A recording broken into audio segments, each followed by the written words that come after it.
want to, yes, ask for your attention and invite you now to, yes, kick off together with us the European Theatre Lab.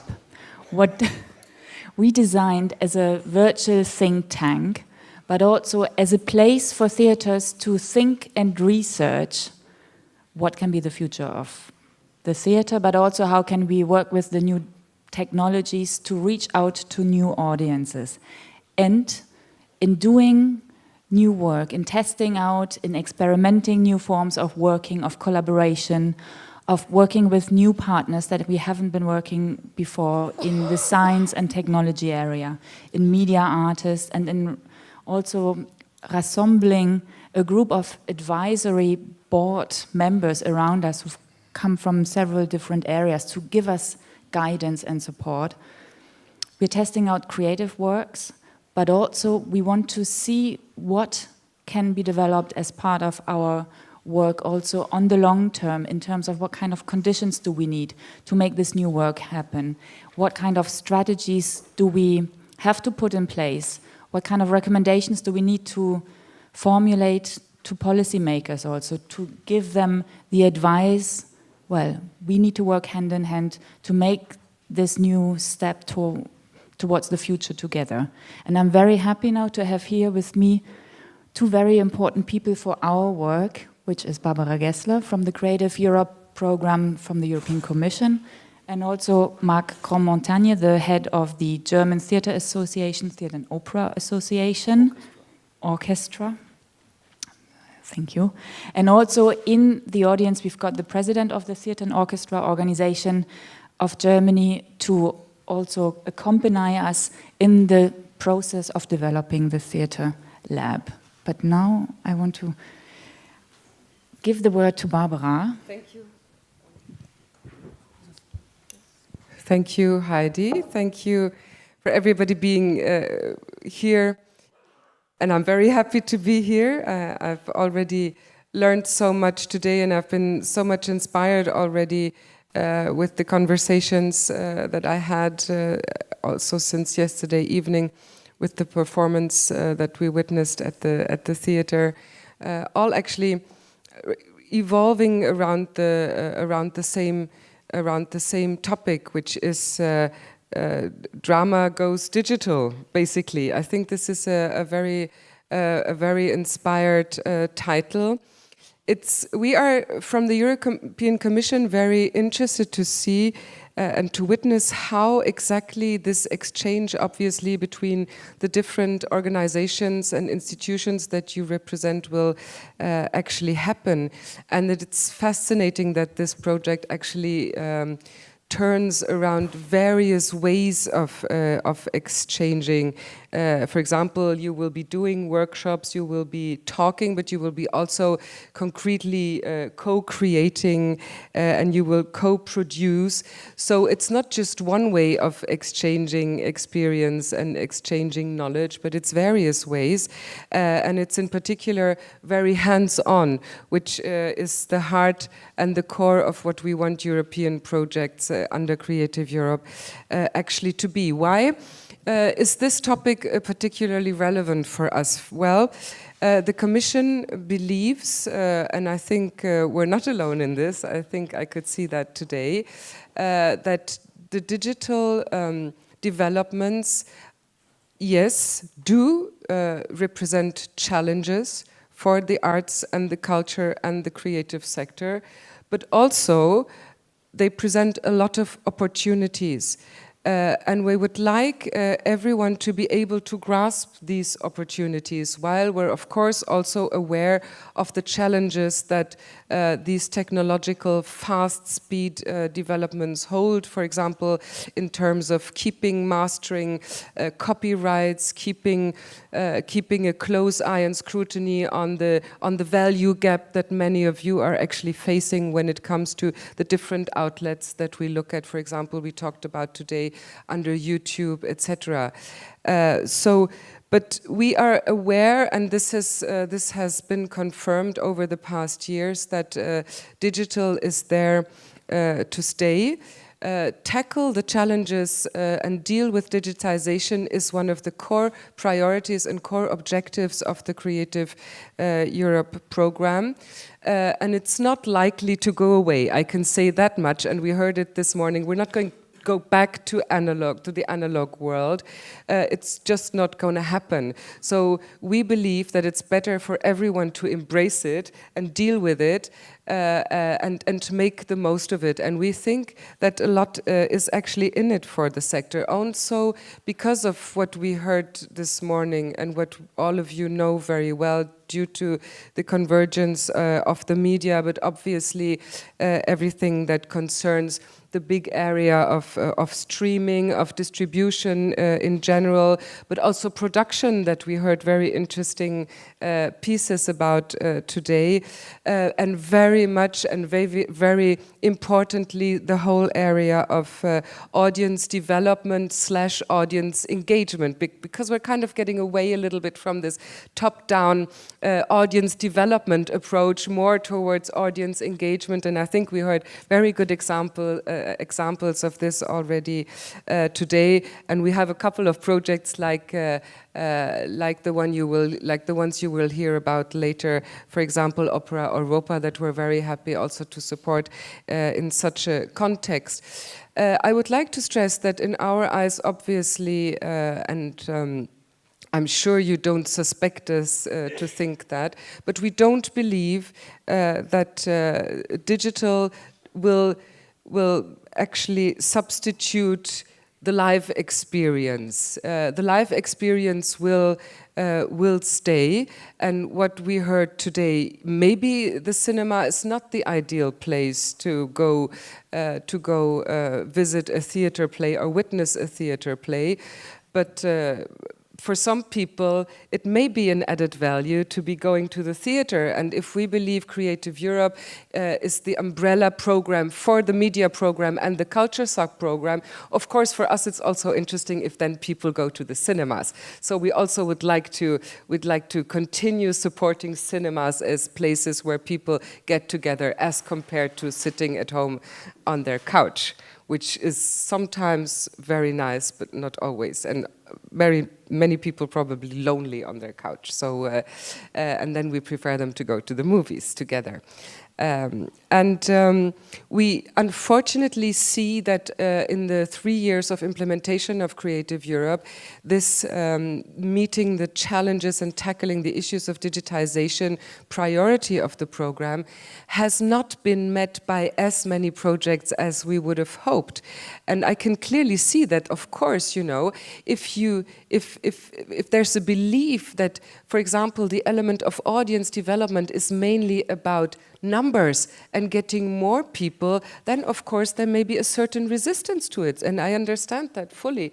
But it's not like that. Our core business is, of course, for example, capacity building, and we believe by openly embracing the digital challenges, it is really creating capacity and professional outlets for many, for the institutions, for the theaters in your case, for the individual artists, as we will learn later on, and for the whole and the other parts of the creative sector. Because, I mean, just think very clearly, we had a very good conversations also with, for example, with Pearl on this, you know.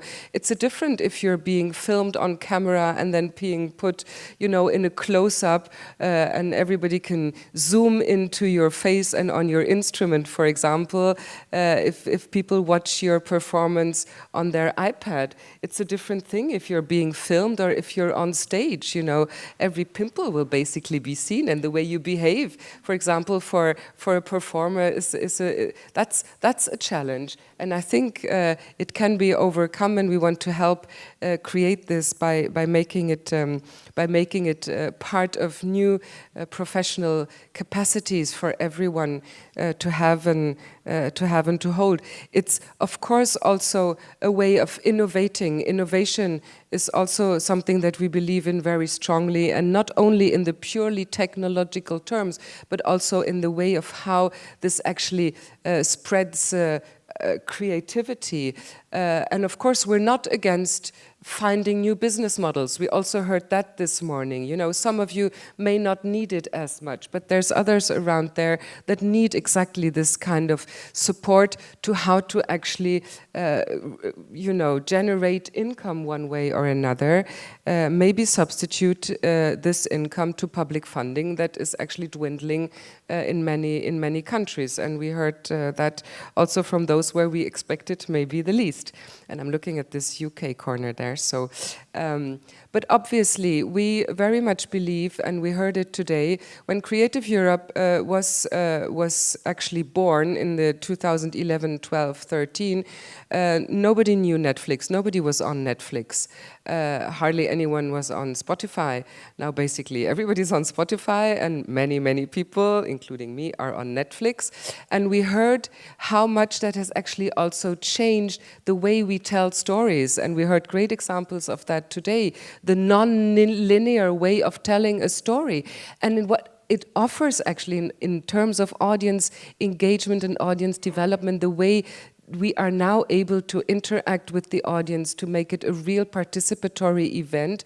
This, we believe, is part of a successful audience strategy.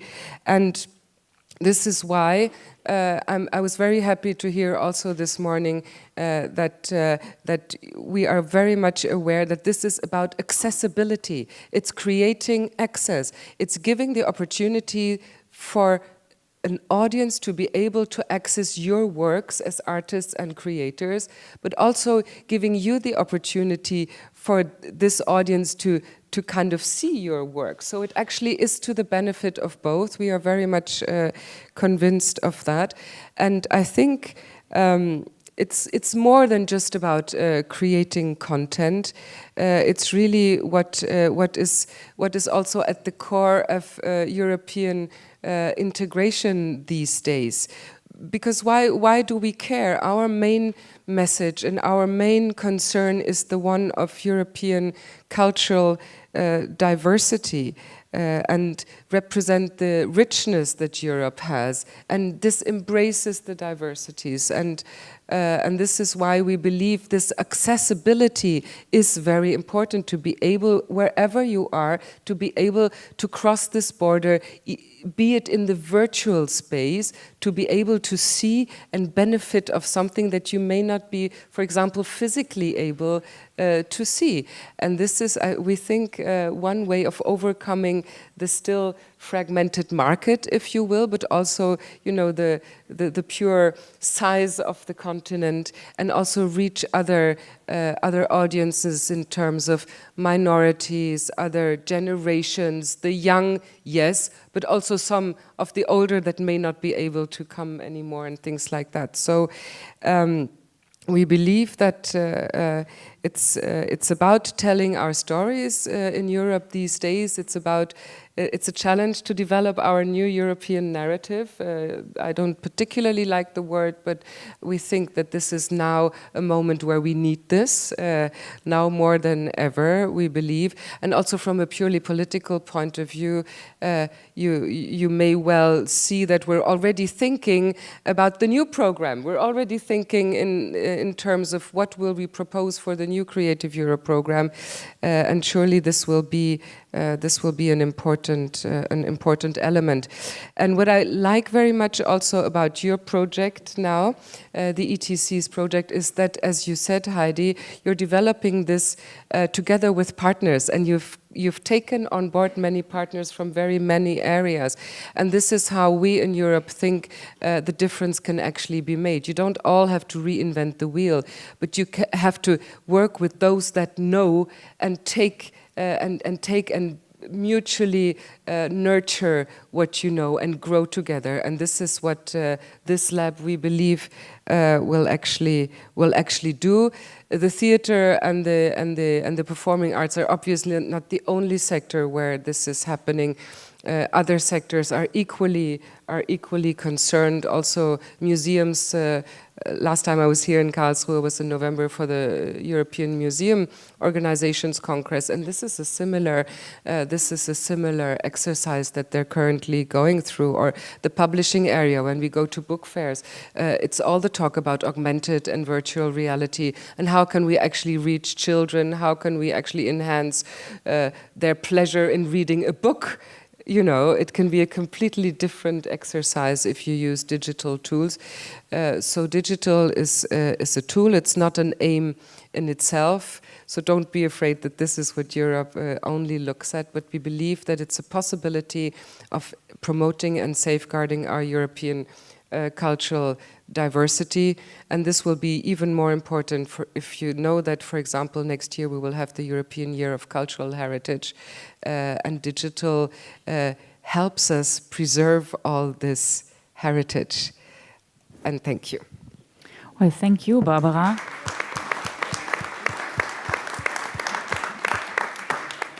I think you stressed very nicely what are the priorities and also why we are all here in this room, because the main reason is because we want to work in Europe together, and that we have a way of meeting, of exchanging, but also whether it is within the European Theatre Convention as network, but particularly also around the project European Theatre Lab.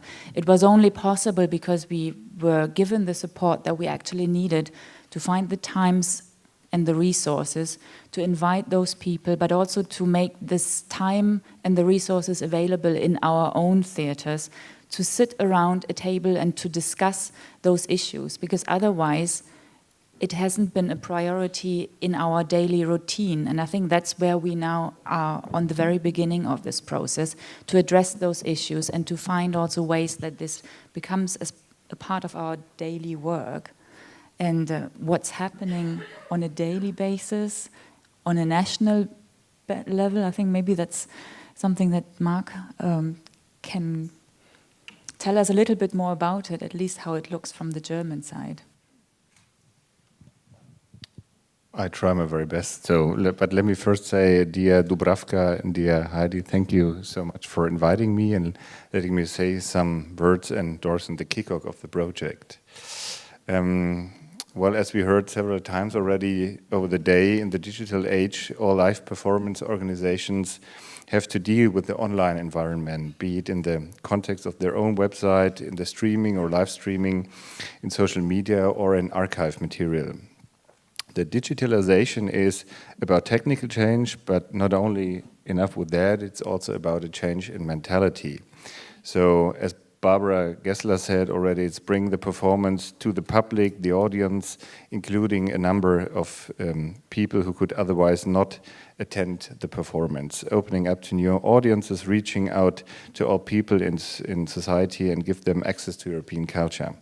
If we want this to happen, the conditions for theaters and orchestras have to be right to enable them to find their space in the digital world. And our partner organization, Pearl, has dealt with these kind of questions last year in Zurich in a workshop in November. And the most important conclusion in a nutshell was a threefold. So technical setup is rather uncomplicable. Digital activities get more and more important. But the biggest challenge is still copyright clearance, and copyright clearance. So according to our view, this is the biggest problem we have to solve in a legal matter, and this is perhaps also the biggest obstacles for a wider practical use of this tool. Against this background, I'm very happy to join this kickoff of this great lab. And also I would like to thank you and the European Union also in these times that they care on such a project on a European basis. It's a global phenomenon, and we have to face it more also from a European perspective. And so it might be, I'm very curious on what's the result of the project, and I would like to wish to be to a certain extent involved in the results and the further proceeding. But let me conclude with some personal comment, and I could not resist to become a little bit political in these times. You know, times are very wild. We have the colleagues from UK here, and I'm still very sad. I mean, don't have to say much about Brexit, and we all know what's happening with Donald Trump. So this has an impact on what we do, and also it has something to do with the digitalization. Digitalization is neither good nor bad. It just enables tools and makes things possible that we could not do before. We all use these tools. They become more and more smart. So we have smartphones, we have smart fridges, we have smart cars, smart homes. So we have smart lives. And this has fundamental changes also touching up the categories of our life. So for example, the idea of public and private, which is to a certain extent very crucial for democracy, is very much changed by the way of digitalization.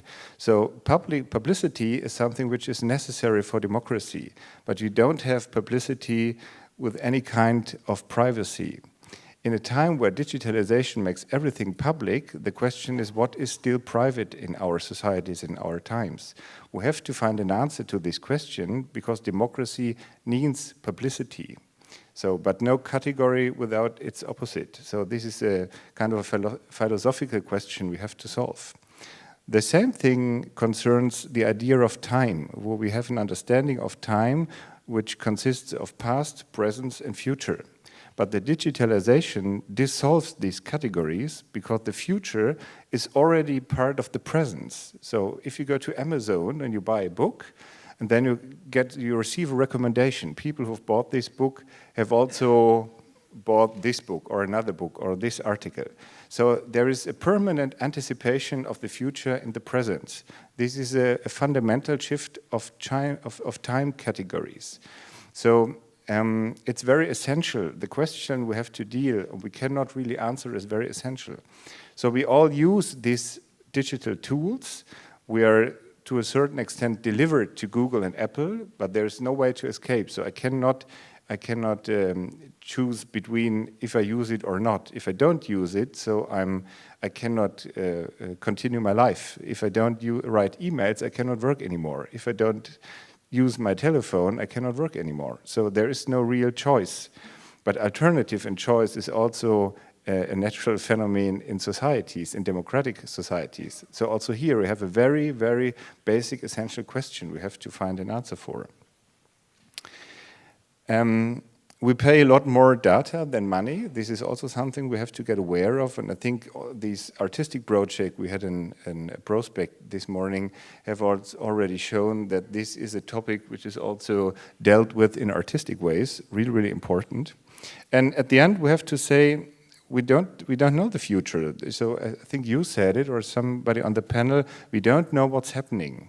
Mr. Reiter from Arte, where is he? He said we don't know what the future is. So this is a challenge for the rule of law, the liberties, politics, and the state. It impacts our lives, our political system, our democracies. Social media changes politics more than a new party. Just think of what Donald Trump does with his Twitter account. So he's really like going before, and all the globalized media in the world are following him. It's really a bit strange, I think. But coming back to theaters, what does it mean concerning theaters? Theaters operate in a context of public money and artistic freedom, at least in most parts of Europe, happily. We have to raise awareness that this context and have to do a lot more to understand what's happening and what is digitalization. We need more research. If theaters and operas are essential institutions also in the future in democratic states, we have to come back to the driver's seat and shape the necessary conditions. So we have to become active and escape the way of being passive and just tolerating the consequences. So it's not only about audience development, to my opinion, but it means shaping the sustainable framework for free arts in a democratic Europe. And so that's what I would see in this project. And yeah, good luck and thank you for your attention.